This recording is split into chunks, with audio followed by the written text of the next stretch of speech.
Test Track is the best ride at Epcot and one of the park's few true thrill rides.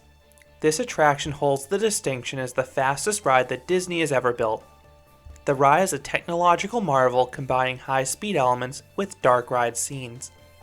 Test Track took years of development and delays to finally work, but the end product is excellent. The ride also received a massive facelift in 2012, and since I've ridden both versions of the attraction, I'll go fully in depth in this review. From 1982 through 1995, the pavilion was home to the World of Motion. This was a slow dark ride giving a complete overview of the history of transportation. The ride was sponsored by General Motors, but since automobiles were just a small component of World of Motion, they were unsure if they wanted to extend their deal. So they asked Disney to build an entirely new ride around automobiles. Disney obliged and proposed Epcot's first thrill ride. Test Track was supposed to open in 1997, but that did not happen. The ride was delayed nearly 2 years and didn't officially open until 1999. So what caused the delays? Many things. For one, the ride's top speed was dialed back from the conceptual phase. Originally, the park wanted the ride to reach speeds of nearly 100 miles per hour or 160 kilometers per hour. The ride's actual max speed today is 64.9 miles per hour or 105 kilometers per hour. The cute answer that Disney gave as to why they selected this speed is because at the time, Florida's max speed limit was 65 miles per hour. In reality, it was because higher speeds would have required steeper banking, which would have made this attraction challenging to evacuate.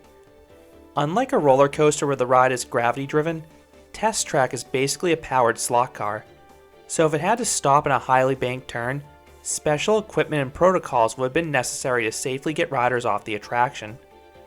2. This slot car ride system was a prototype, and it required complex programming.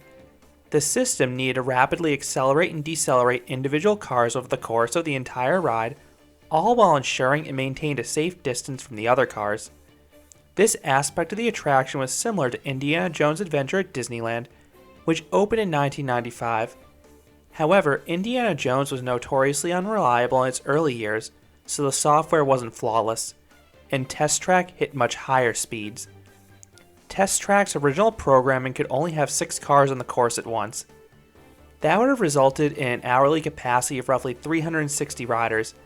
For a Disney park, that was completely unacceptable. For reference, Peter Pan's flight has an hourly capacity around 1,000 riders per hour, and we all know what that line looks like most days. This software was created by an external party. At this point, Disney completely overhauled the entire system and did it themselves. They recoded Test Track so it could operate with 25 or 26 vehicles simultaneously. This would give the attraction a theoretical hourly capacity of roughly 1,500 to 1,600 riders per hour. While this was on the lower end for an e-ticket attraction, this was workable. The third issue for the delays were mechanical issues. One has been confirmed, and one is strongly rumored. The confirmed one is that Test Track's tires would wear out far too quickly. Disney had a special tire developed that could meet the operational demands of the ride. They still would need to be rotated and replaced periodically though. The rumored one is that a vehicle, Car 17 specifically, detached from the track at the end of the high-speed run during a test. The ride has a perfect safety record ever since opening, and there's no reason to believe this would happen nowadays. Test Track's original premise was that you were riding around a physical testing facility at a GM factory. In 2012, the ride received an extensive retheme. The ride's sponsor was changed from GM to a division of the company in Chevrolet, and the ride was given a futuristic update. Rather than being set in a drab factory, your cars would traverse a theoretical sim track. The bright aesthetic has earned the ride the nickname Tron Track. I think the new version definitely looks flashier, but I still liked the more realistic setting of the original. The new one looks much better from the outside though because the pavilion has royal blue colors accentuating it. At a rumored cost of nearly $100 million, Test Track was one of the most expensive rides ever developed. But all that cash and hard work paid off because Test Track has consistently been one of the most popular attractions at Epcot ever since it opened. The ride regularly has 60 to 90 minute waits most days. I do not ever recommend getting in line for Test Track midday. For one, that's when the line is its longest. 2, the ride cannot operate in the rain, and if one of those pesky Florida rain showers pops up, you'll have an extended wait. There are 4 ways to beat the crowds at Test Track. First, you can rope drop it if you're one of the first ones in the park. Keep in mind, Disney hotel guests currently get in before regular guests. 2, you can get in line right before closing. The line should be much less than it was earlier in the day, and even if there still is a line, it's not eating into the time when the park is actually open. 3, you can grab a Lightning Lane reservation. Test Track is the most popular one included with the Disney Genie Plus service, so it's recommended to set an alarm at 7 a.m. and book it as soon as you can. Feel free to head back to sleep afterwards. That's what I did. 4, you can use the single rider line. This is the best method, as long as you don't mind separating your party potentially, and you don't mind skipping the pre-show, but I'll talk about that later. Since Test Track is a 6-person vehicle, seating guests in 2 rows of 3, tons of single riders are called. Even when this attraction has posted waits of 2 hours, I've never had to wait more than 15 to 20 minutes in the single rider line, and usually it's much less. Plus, there's a chance you'll even get to ride behind one other person in your party. If there's a group of 4, and there are a lot of them, Disney puts 2 in the front and 2 in the back, so 2 single riders are placed in the same vehicle, 1 in the front and 1 in the back.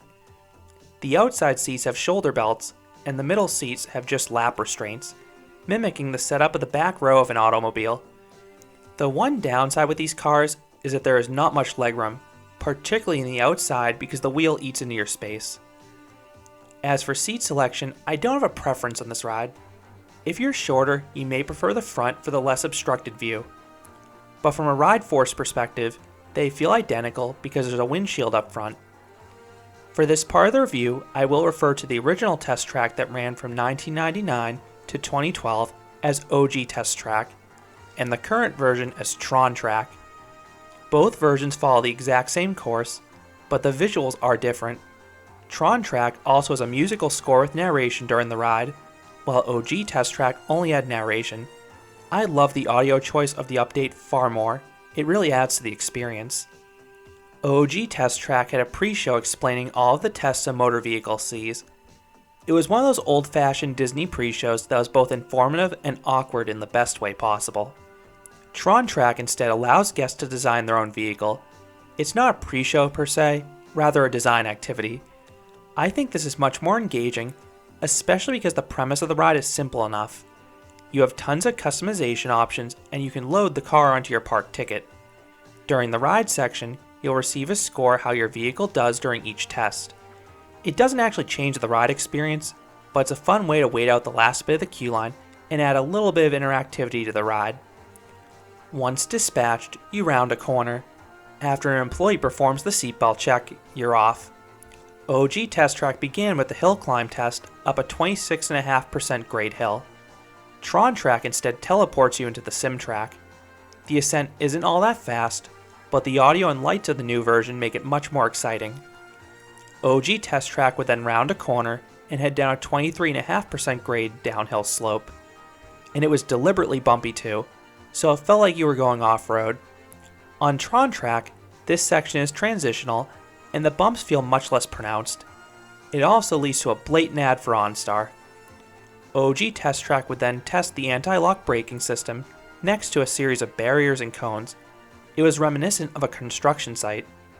Tron Track calls this section of the ride the capability section, and it tests your vehicle's performance in bad weather conditions.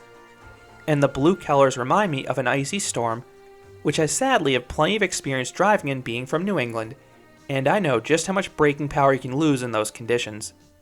This section starts by accelerating down a track at a pretty good clip before swerving at the last second. Now this swerve is pretty jerky. You then round a corner and accelerate again, this time successfully braking without losing control. I know the ride gets most of the attention for the outdoor section, but these 2 acceleration sections have the power of a decent launch coaster. They're an underrated part of the experience. OG Test Track then sent riders through environmental chambers. You would go through a piping hot oven powered by 192 heat lamps. Then you'd go through a chilly ice chamber that felt incredible in the Florida heat. Lastly, you'd go through a corrosion chamber getting blasted with mist. This section was a lot more exciting on the original. Tron Track calls this part of the ride the efficiency section. A series of scanners analyze your designed car's efficiency. Nothing directly happens to your ride vehicle like on the old version. You just see some flashing lights and screens around you. The next section has changed the least between versions. Both versions navigate a series of sharp turns. The turns give some faint laterals, and there's a sudden dip that can catch you off guard.